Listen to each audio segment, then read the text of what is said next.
Kaya na, medyo maupay man ang lakad, pag-awray pa man tayo kita o inaabatan nga medyo masamog. Maupay ang lakad yan na sa amo ni buwan ini mga pagpartisan pagpasi ordin, pagmindi na sa pasi ordin. Ang dakuan rule sa nato mga pulisan kasi militar, siningay mga pagrubing, pagbantay sa amon, dakuan nila rule nga baga na inugan sinina. So para sabto, may dagyapon, pero sa sabto mga naglabay. May datong panarog yapon, may dagyapon baga kasi pa intimidation mga kuan.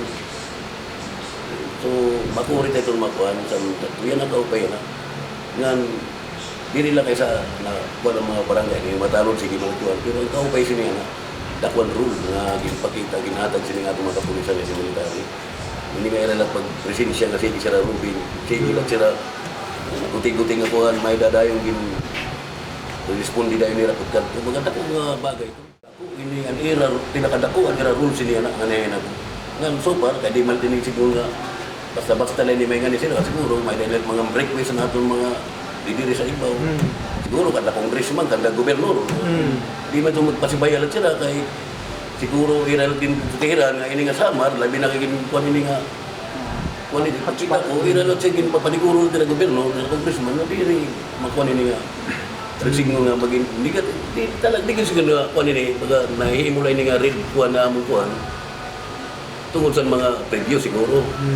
Pero sa pagkaya na tatalinguwa man na ginadaman nakikita man liwat nga talaga ginkukuan ko lang pag-maintain ko na di waray balik yan ang samok kasi nga tinarabot na eleksyon kung sa gatin hindi kung tayo na kung pag-waray may nabukasi mo for this pa man ini punta mo hindi kuntaan baging pasaryanan na maging usa ini baging baga himuon ba nga himplo sa mga sumurunod na eleksyon kay kaupay ang tao libre makapanunahuna libre makadesisyon kung sino gula niya pagapublikan diri ba nga signon nga nakadesisyon lang tao tungkol sa kulba tungkol sa tarong may nagdidikta oo hindi kuntaan mo pa nga asya man gani kuntain ni ang angay kung praktison sa demokrasya nga prinsipyo hindi man angay kung ta maggamit sa mga tarugay. An base diyan asan amon di mamingaw man. Okay. O naipapausa nga niyan iba nga akon mga kuan na dito sa Manila may kabugtuan ka na concern sa imo kay labi na ako ko mo kapitan na concern lang akong kabugtuan na nano nga sugad sun kadamo man mga post sa social media saring ko sa RI kam tuod kay di man iton ungod bisan basta dili sa barangay namon mamingaw. Yeah.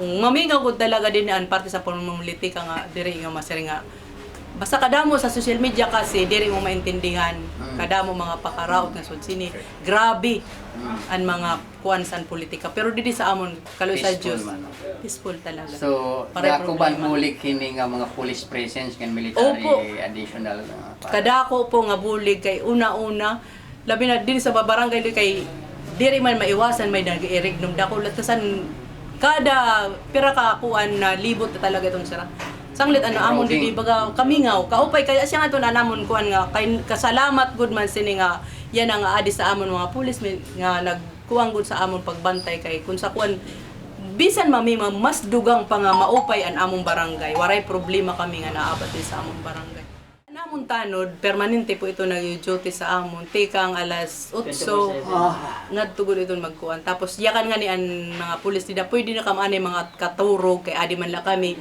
ba man 24 oras man ang among pag-duty sanglit an akong latanod kun sa kuan nakakaidlip sira pero pag routine talaga itong sira nga ada nag-duty. Ang 2022 medyo diri na ko kuan ko na among kuan din kay medyo gintambagan kami sa tulisan ng military, PNP, kada barangay may na checkpoint. So, atong sa tukuhan, naging peaceful, atong incumbent mayor, no? Incumbent Mayor Felix Panganuron, ang iya kong talaga hinyak sa Santa Margarita in maging mamingaw, no? Kan anaton mga mulupyo sa Santa Margarita in makapamabuhi sa maupay labi na gud aton mga kaptan barangay. Kita ang tayanan, no? Kita ang tayanan sitwasyon kung ano na gud ang kaupayan sa punto sa Santa Margarita nga kundiin mahimyang na aton bungtod. Waray na kit mga incident, mga shooting incident sa Tawa Garita. Wala nakit mga banks nga nakikita naton, wala na kinahadlugan. Ang taga-bukid, mga barangay na pangabuhi na sinupay. So, ako na lang ginhangyo sa itong mga butante, dapat kita umiyaran yan ang presensya, ang present sa Santa Margarita nga natigda ko ang improvement. Nga mahimyang, maupay ang pangabuhi isang tao, wala na kinahadlugan, maupay na kamurayaw sa mga barangay. Yan na ang aton nakikita sa akong barangay. Medyo siring pa, maupay ang namon nila din waray problema, peaceful. Ang kapasalamat kami sa namon mga otoridad na dako kaupay ang bulig nila sa amon. Yan na pala ini may tatabo sa among barangay na waray problema ang mga tao sa amon. Siguro, ang akong may siring, salamat sa mga kapulisan, salamat sa kabukusan. Siring pa, sa namon din mulupyo. Naingangaturog kami sa maupay. Diri paresan sa nauna na eleksyon. Siring pa, gutayla na mga kurukayakan, problema na ingatuan. Yan na. Siring ko pa, nga tanan na akong mga mulupyo, nagpapasalamat sila. Waray gud sila iba naging konsakon. Salamat ka. Tanay mo barangay, nag-peaceful situation niya na. Ang santo talaga masimog good. Waray gud din higin si siring na diri masimog. Nga tanan na mga tao, din sa balod, makurihing katurog. Oras na sa dispiras sa eleksyon. Nagkakanya-kanya sira din ni siring pa. Ilog na langit tulo. Asya man ang nangantuan sa natong partido. Siring ko pa. Asya man na naton gindadara. Pasalamat langit na atin pagit sa atong barangay. 100% ang mga barangay, mga taga-balod, makakabuto sila sa maupay na siring pa panahon. Waray sira kulba, makadto sila sa sana percent. Medyo siring pa, waray na siguro di na maghugot-hugot sa ira. Ako, nagpapasalamat na sa mulupyo sa balod, dako kaupay, ang mga sistema yan na medyo siring pa 100%. Waray kit kulba, masin na na oras. Maskin kit na oras, magkinalagat sa gabi, siring pa, pasalamat na lagit sa igbaw. Sa atong mga kapulisan, siring ko pa, dako na bulig sa amon barangay.